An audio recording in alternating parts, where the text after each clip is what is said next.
Shabbat Shalom. Do you know what time it is? Most of us know what time it is because we wear a watch or we look at the clock on our phones. Time is something we can all agree on. Even if we say the numbers in another language, the numbers themselves are the same regardless of how you pronounce the names of the numbers. What if I asked you, what day is it? Well, that's easy, right? Well, most of us would say it's Shabbat or Sabbath. Some would say Saturday, and there's a few out there that might say Shavuos. Wait a minute, how do you say it? The point is, those are just cultural references. The names of the week are actually just cultural references. We actually order our lives by the Roman calendar, as does much of the world. But time is also biological. We know what time it is even without a clock on our wrist. When we were young, time moved incredibly slow. Just getting through the day was a slug. Once we got older, time moved incredibly fast, and now we want it to slow down. But did you know that we have internal clocks built into us called circadian rhythms? Adonai built into every human being a tiny invisible conductor inside of our bodies. It's called the circadian rhythm by science.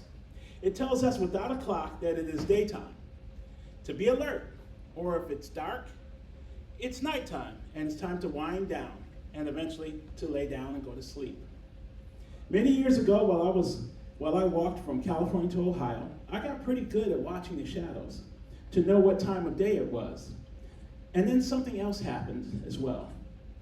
On a certain day, the sun began to set. I could feel a change in the air. It was familiar, warm, comforting feeling, like snuggling up under a warm blanket. I felt it every Friday. I can feel the Shabbat approaching. I can guess many of you know this experience I speak of.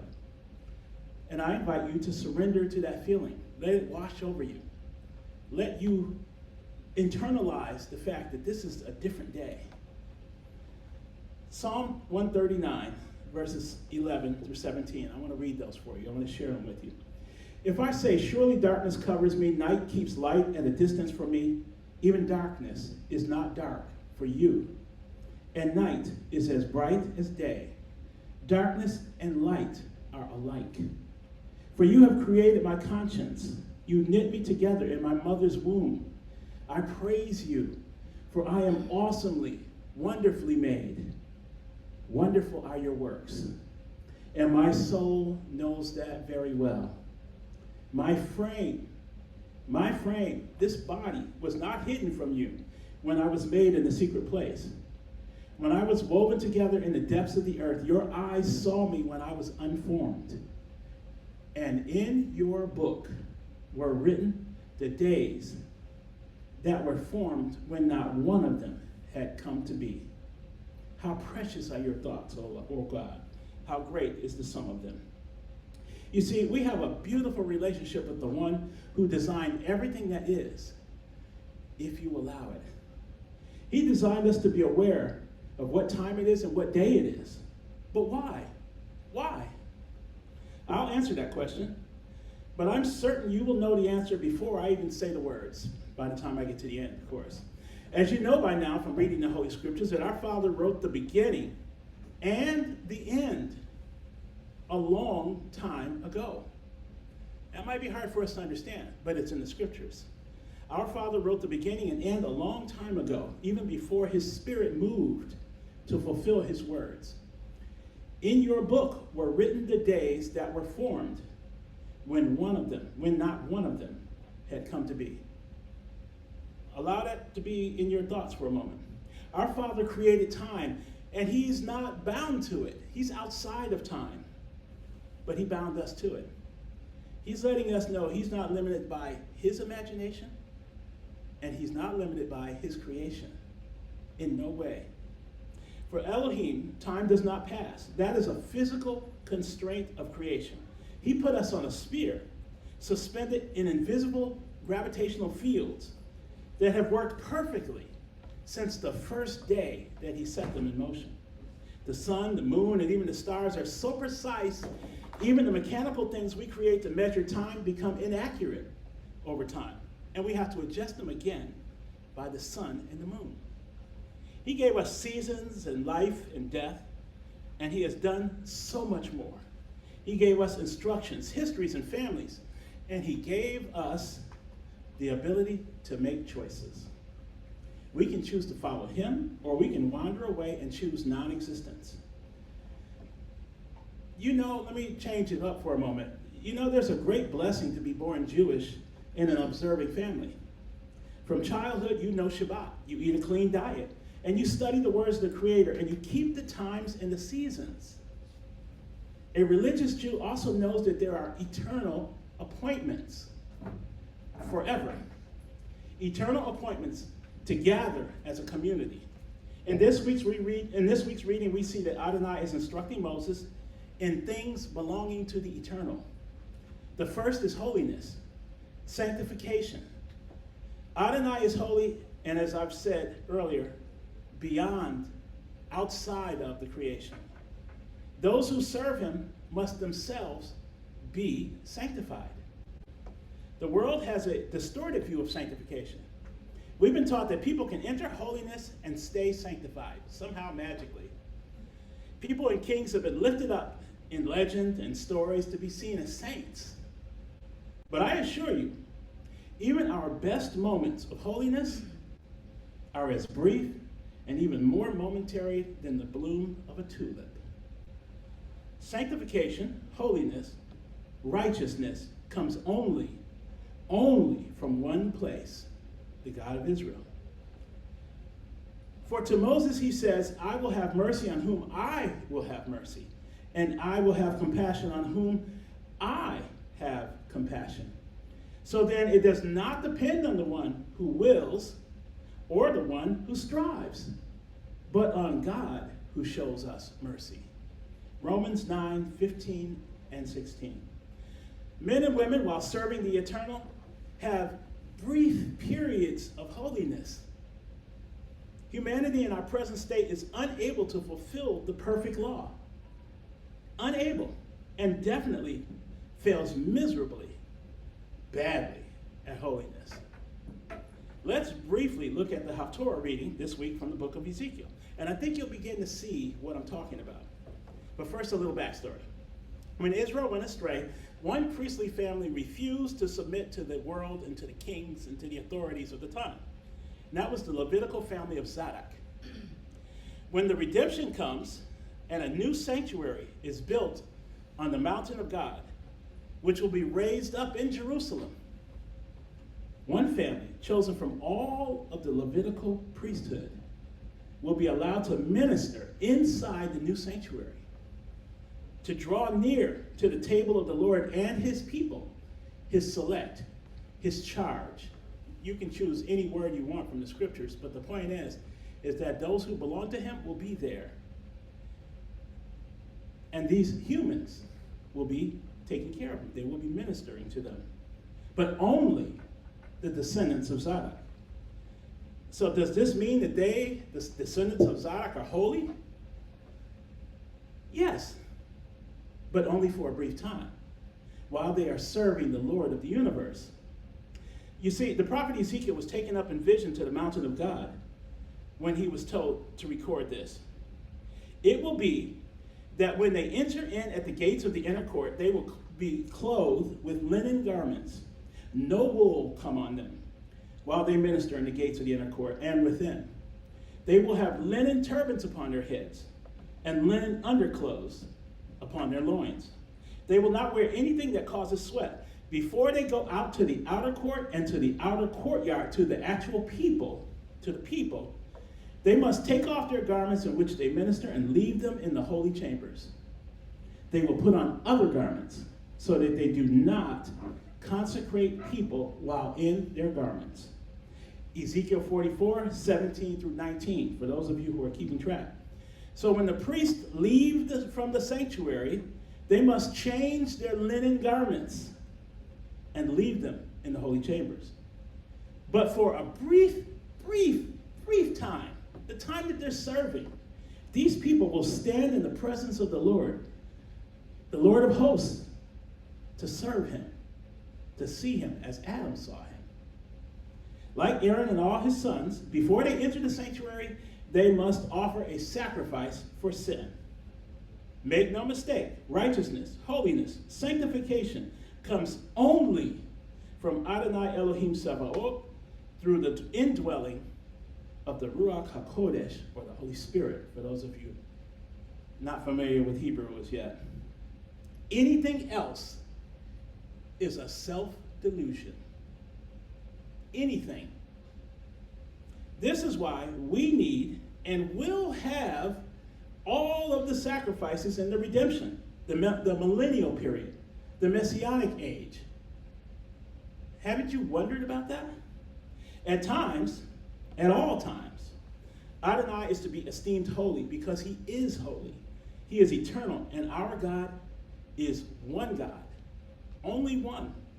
And all those who serve him must also be holy. It is eternal. It was written before the world was made. But the Parashah for this week also reveals other eternal things, special, commemorative things. Each of the events points to special times. Each event given to us is to be kept holy, and each event represents events that must happen. Not only must they happen, they will happen. Each event actually foretells the purpose of life. Then Adonai spoke to Moses, saying, "Speak to Bnei Israel." I can hear the words in Hebrew in the back of my head right now.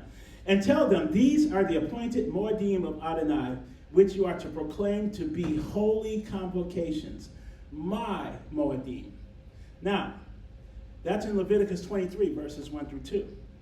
The first of these appointed times, we all keep. We keep the seventh-day Sabbath.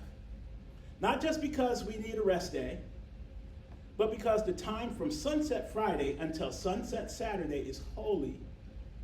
There is no other day of the week that is holy. Not the first day, not the sixth day. Only the seventh day is holy. Remember Yom Shabbat, to keep it holy. You are to work 6 days and to do all your work, but the seventh day is a Sabbath to Adonai your God.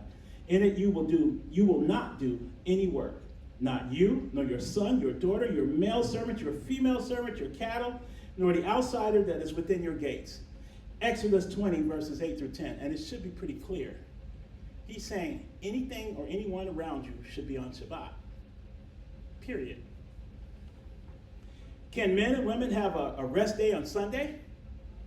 Or on Friday? Oh, yeah, absolutely. You can have Wednesday or Thursday as your rest day as well. People can pray and congregate on any other day of the week. Sunday, Monday, Tuesday, Wednesday, Thursday, Friday. But one day is holy. Absolutely, you can pray and congregate any day, Sunday through Friday. There's no law forbidding doing good work on any of the days of the week. But only sunset Friday to sunset Saturday is the holy day. It's the only day of the Holy Week that our God commands us to keep sacred and holy. Parashah Emor commands us to keep the Shabbat and the Passover at the prescribed time. We are also to keep a memorial of blowing the shofar, Yom Kippur, and everyone's favorite, Sukkot. These we all faithfully keep. Pretty much everyone I see in this room I know keeps these. But there's one commandment many of us have a tough time following. Why is that? Okay, one super brief daily appointment that somehow means less to us, but meant everything to Yeshua and to his early disciples. Let's talk about that for a moment. In fact, that seemingly daily appointment pointed to one of the most pivotal events in all of creation. This week, the reading said, "Speak to Bnei Israel and tell them, when you have come into the land which I give to you and reap its harvest, then you are to bring the Omer of the first fruits of your harvest to the Kohen. He is to wave the Omer before Adonai to be accepted for you. On the morrow after the Shabbat, the Kohen is to wave it. You are not to eat bread, roasted grain, or fresh grain until this same day, until you have brought the offering of your God. It is a statute forever, throughout your generations in all your dwellings. Then you are to count from the morrow after the Shabbat, from the day that you brought the Omer of the wave offering, 7 complete Shabbatot. Until the morrow after the 7th Shabbat, you are to count 50 days and then present a new grain offering to Adonai. You are to bring out of your houses 2 loaves of bread for a wave offering, made of 2/10 of an ephah of flour. They are to be baked with chametz as first fruits to Adonai. This is Leviticus 23, verses 10 through 11 and 14 through 17. The Omer of the first fruits of the harvest are to be brought to the priest. After the 7th Shabbat, a new offering is to be presented to Adonai, to our God. Unlike all the other sacrifices and offerings, this Shavuot offering is the only offering where we bring leavened loaves. And that makes no sense from a Jewish perspective for centuries, until one day. The first fruit offering of the harvest, submitted at the start of the Passover week. That's how it's supposed to be. Then 2 leavened loaves, and we know that that leaven represents sin, are to be presented to the Father. Now coming from just remove the new covenant for a moment, and just think for a moment. Does that make any sense to you? Why would all the other sacrifices require unleavened bread, and this one in particular require leavened bread? Something unique. This was done for centuries. Year after year, the priest would perform these sacrifices. Then one year, an innocent rabbi is hung on a tree. Early in the Passover week, that rabbi is raised from the dead. That same rabbi who called himself the bread of life. Starting to click, right? The bread of life is presented to Elohim, to our God. The count of the Omer is uninterrupted, not broken.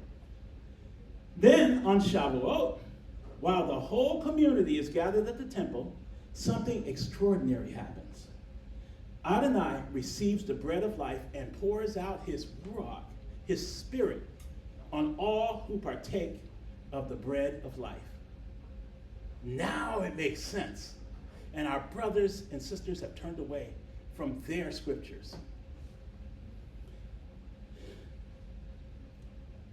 Exactly on time, as it was prophesied in the days of Moses. Remember when we asked the question, what time is it? Keep asking yourself, what time is it? Now, as you can see, I am obviously not a woman. On my resume, I have a few sisters, and I've known a few women, and I've been a supporter of pregnant women all 9 crazy months. I think it's fair to say that any woman who has given birth knows exactly how long 9 months feel. But not one woman, not one that I have ever heard from, knows exactly the date and hour that they will give birth. Not one. We guess, but I've never heard a woman say it and had it happen. In contrast, God's chosen people should know exactly how long it is from Passover to Shavuot. Why?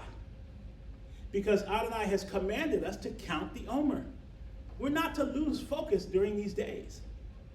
In doing so, we get to fulfill a commandment. Leviticus 23 is full of commandments. It's a commandment. And we get to synchronize with our Father's timing. Shavuot is the only holy day that does not have a fixed date on the biblical calendar. We as a community, Jews and Messianic Jews, must count down to Shavuot. It is not a meaningless exercise to say a blessing and pronounce some numbers. That's what it might feel like maybe that first year. You're struggling to say the Hebrew numbers. Say them in English then. It is a commandment, an appointed time, just like Passover, Yom Kippur, and Sukkot, equal in weight. And for us, significantly more important. Wouldn't it be great if Jews, Messianic Jews, and Christians all participated in counting down from Passover to Shavuot?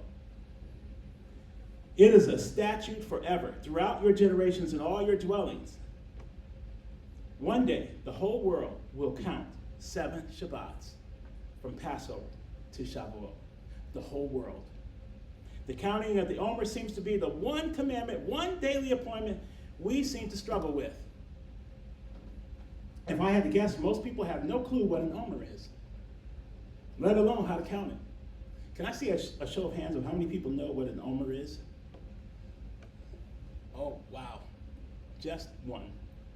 An Omer is an ancient unit of measurement. It's about 15 cups of dry measure, or about 3.5 to 4 pounds.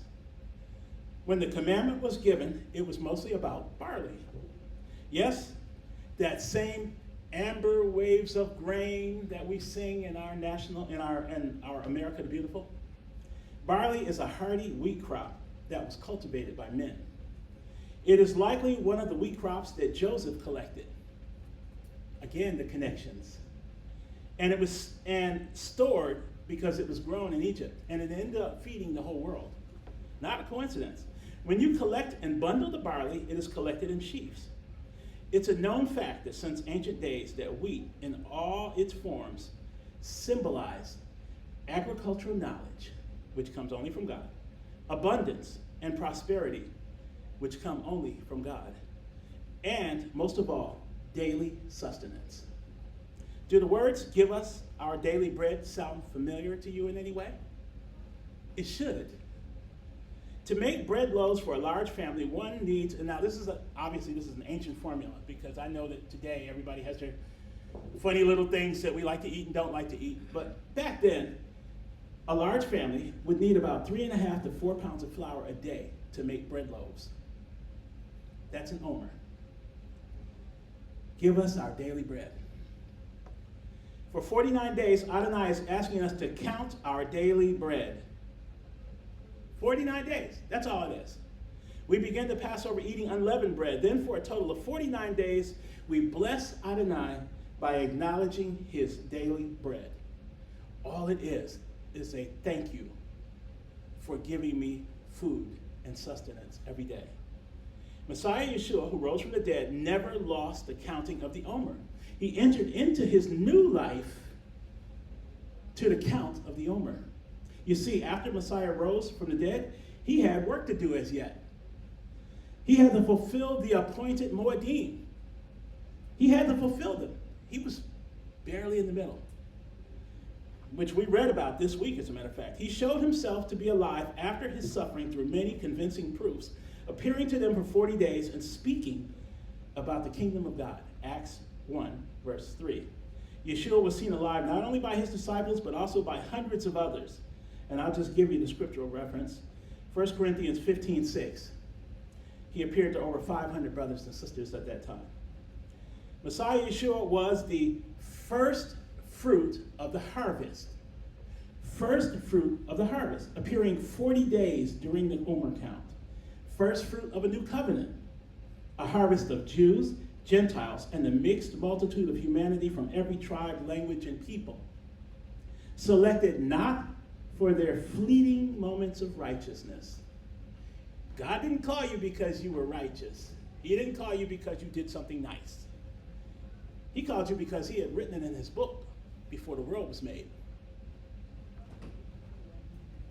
But because those people who he has called, their names and their lives are already written in Adonai's book before his spirit moved on to create the earth. Already written. He sees the end from the beginning. He said that repeatedly. We just don't get it. Those who belong to Messiah are now sanctified for service and life through faith. I put those two things together because they go together. You serve out of faith. And out of faith in Yeshua, you receive life. 1 Corinthians 15:20 through 23. But now Messiah has been raised from the dead, the first fruit of those who have fallen asleep. For since death came through a man, the resurrection of the dead also comes through a man. For as in Adam all die, so also in Messiah will all be made alive. But each in its own order. We always forget that part of the verse. Each in its own order. Messiah the first fruits, then at his coming, those who belong to Messiah. Then the end, when he hands over the kingdom to God the Father, after he has destroyed all rule and all authority and all power. For he must reign until he has put all his enemies under his feet. The last enemy to be destroyed is death, for God has put all things in subjection under his feet. Shouldn't you ask yourself, if Messiah rose from the dead and defeated death, shouldn't all the old Torah commandments just be tossed out? They're defeated. They're gone, right? The simple answer is no. The Torah commandments are eternal. Yeshua rose from the dead, then for 40 days he continued his work, walking the earth, teaching about the kingdom of God. He commanded his Talmidim, his disciples, to count the days to Shavuot and to be in Jerusalem on time.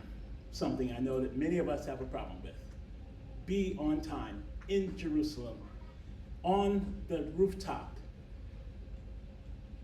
for Shavuot, because something special is going to happen. The working of the harvest of the first fruit, begun only with the first fruit, is still going. It's ongoing. So when does the harvest end? The end, when he hands over the kingdom to God the Father, after he has destroyed all rule and all authority and power. That's when it comes. Not at the end of the wars. Not at the end of the day of the Lord. Not at the end, not at the beginning of the millennial period, like many of us believe. We're not going to heaven, folks. Our destiny is here, finishing the work of bringing in the rest of the world, the whole earth.